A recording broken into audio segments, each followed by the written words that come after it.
Hello guys, good morning, welcome back to my channel. Thank you so much for joining me. Thank you for being here. I really appreciate you. Let's review Married at First Sight Mzansi. Ii-couples zethu zikwi-honeymoon, yonke into isemnandi, yonke into isashelela. They're getting to know each other, and all three couples, they already cemented their union. Bavele nje baqala ngento yokugqibela i-intimacy. Hayi ke kodwa sijaji, we listen but we do not judge. The only couple engekaliweli iziko nguHlulane noNompumelelo, and I love the fact that they were discussing it and then besethi kumele kwenziwe njani. They agreed ukuba kumele bathathe ixesha labo while considering each other's feelings. Ndiyabathanda mani aba, i-decisions abazenzayo zimatured bethunana. Yeyona couple incinci apha. In this case yeyona couple nje iyenza izinto ezinengqondo. I-reasoning yabo ke uHlulane noNompumelelo is so matured. This shows me that bazokwazi udiscuss izinto ezinzima xa sebefikelele kuzo, xa bedibana nazo apha emtshatweni wabo. Babuilda i-relationship yabo kuqala and then ne-physical attraction, bangaqhutywa i-lust, because into ye-lust iyakhawuleza, ngumlilo nje wendiza ukhawuleza uphele. And I love the fact that they so humble bobabini nje, umoya wabo uphantsi, and then both of them bane-respect xa bethetha nje, and then they talking future bethunana, bathetha ngabantwana uba bafuna abantwana abangaphi, bazixelele nje le into bakuyo uba this is forever. I love kakhulu le couple, yenza nje ukubukela le show ibe mnandi. I always look forward to seeing them. And then sijonge uLisiba noMatsidiso. One thing they have in common, aba bathanda utywala. Yo imbomboza aba kuyaselwa apha.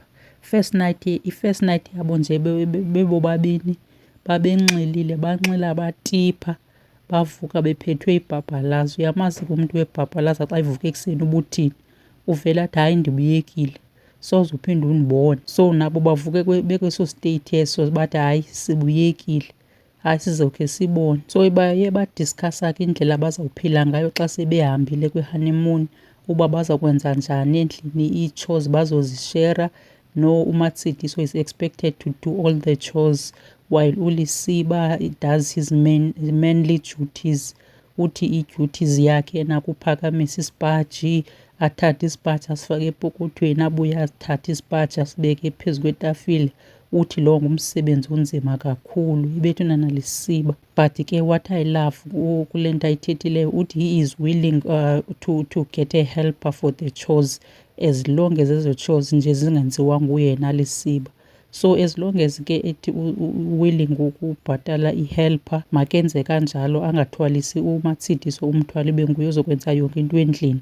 And at the end of the day unayo imali kuba wakwazi uspend 200,000 a day, so urayithi aqashe i-helper. Sijonge i-couple yethu uOprah noLorinda.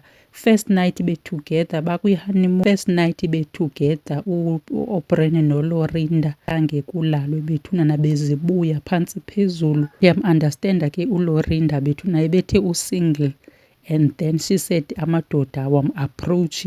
So uze apha kulo mtshato ebe-thirsty, wafika ke wasela emanzini kaOprah. Bakhawulezisa ke bathi qhwiqhwi into zabo. Yeyi hayi kubhizi, but ke it's fine bethunana, they are both matured. Mabenze into zabo zokuba matured. Into endiyithandayo ngabo, they very respectful towards each other. Ii-conversations zabo nje zezabantu abadala, uyazibona zi-around abantwana, zi-around i-baby mamas. Akho drama that is loading. And then they speak about their demanding careers. At the moment ke inye into ebalwisayo aba babini, uOprah noLorinda. uOprah apparently usebenza oko, uhlale nje esemsebenzini, uhlale esefowunini, uthi bebhizi behleli aleqe ke emsebenzini ayolungisa something. So uLorinda akayithandisisi ke le nto yenziwa nguOprah. Uthethile ke wathi akayifuni le nto ayenzayo, kumele at least azama ukhata, anikeze lo mtshato wabo at least i-chance. Ewe nam ndiyavumelana naye, shem kumele lo mtshato simtsha bazama unikana i-chance. Kodwa ke on the other side naye uLorinda maka-understand, lo bhuti lona urana ibhizinesi yakhe. Xa urana ibhizinesi is not the same naxa usebenza. emsebenzini ungayithatha i-leave ungabikho, enye nenye eyenzekayo unamsebenzi nayo, but ebhizinesini akufani. Xa kuthiwa kune-client ecomplainayo you have to jump, because nje i-bad review eyi-1 kwibhizinesi encinci, uyazi loo bhizinesi iwile nje ifile. At the end of the day opereni kumele enze imali, and imali le nawe uzoyifuna Lauren. So please cut this guy some slack. At least utshilo wapromise uba uzawuzama, uzawuadjusta, uzawukwenza ii-changes. So at least ngicela uzumthetha. And then sijonge u-Esethu noPrince, they started off be-cute, besenza into ezi-cute, buying each other ii-gifts, ii-lingerie, ii-undies ezibhalwe I love my wife. Yho, hayi bethuna. While they were busy laughing, boom, nanko uPrincess ezisa ii-questions ebuza uba kwi-previous relationship yakhe u-Esethu le indoda libe-abusive azange azibone red flags. And my question is, ebezobona njani na bethuna? Because umntu akabhalwanga kaloku xa e-abusive. Umntu uyakusurprise, amane ekusurprise one by one, and ke xa usemathandweni awuboni yonke into lena. So later on ke nanko kuPrince ecofa ifowuni ka-Esethu, and then wabona ii-messages from i-ex and then from ii-male friends zika-Esethu. Yho, akakwati uPrince. Wathi kwaloo mtshato lowo bendifunani ibiyintoni, wathi uyekile kwaloo mtshato leyo uyifumene yena into ebeyifuna.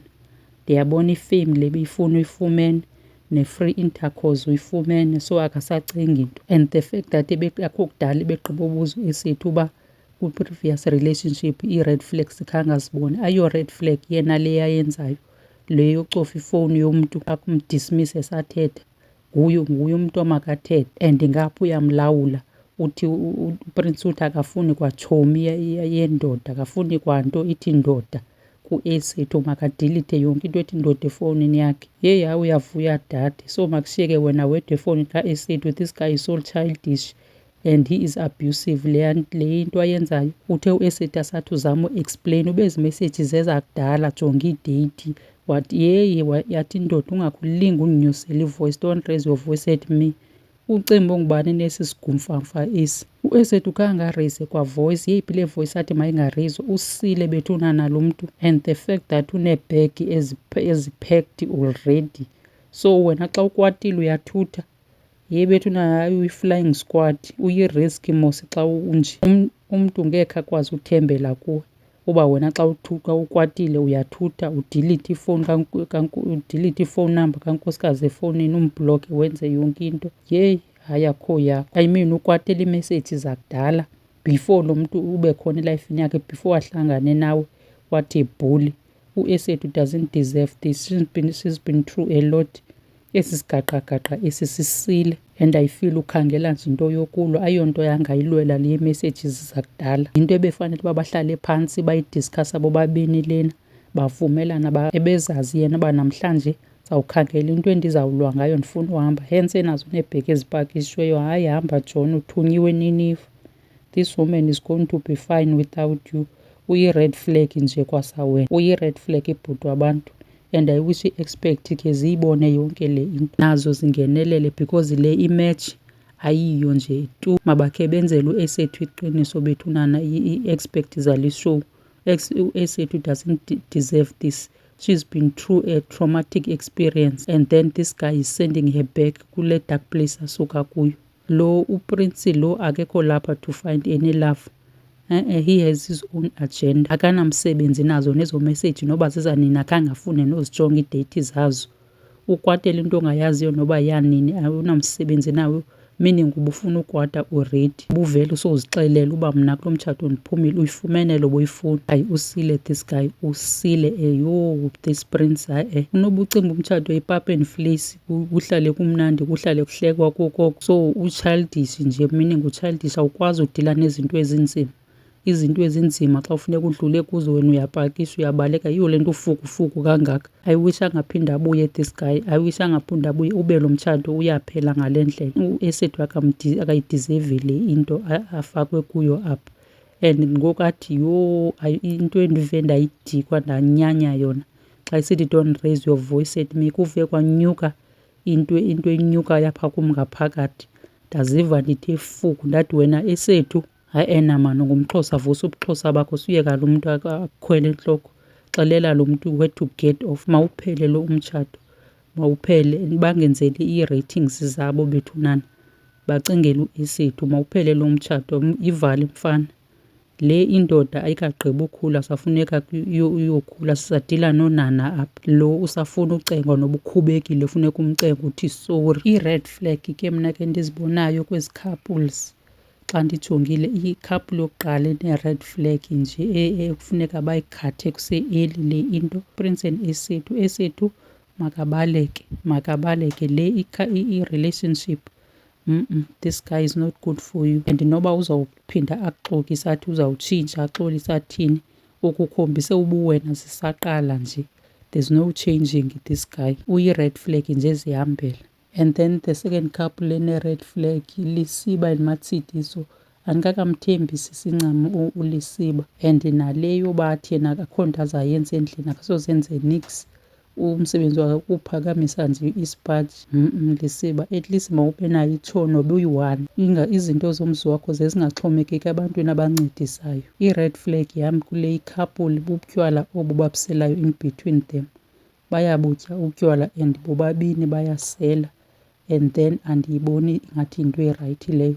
I-red flag nje endiyibonayo phakathi kwabo at this moment. U-Oprah and uLorinda, incinci into efuna ulungiswa phakathi kwabo bobabini. Bona they are good together, bayafanelana, yonke into yabo nje intle. Incinci nje into efuna ulungiswa, bazibhosi nje bobabini. uLorinda uyibhosi, naye u-Oprah uyibhosi. Ukhona umuntu ofuneka ethobile apha, and fanele bazame umithana halfway. Ischedule sabo phantsi uba ngexesha elithile fanele kuthi xa usendlini nazi ii-calls efuneka uzithathile. Xa usendlini ibhizinesi mayingenziwa, at least noba uyayenza ibhizinesi maybe yenze for i-30 minutes or so, because kaloku umtshato awakhiwa ifowuni umntu uba abe yedwa ahlale efowunini.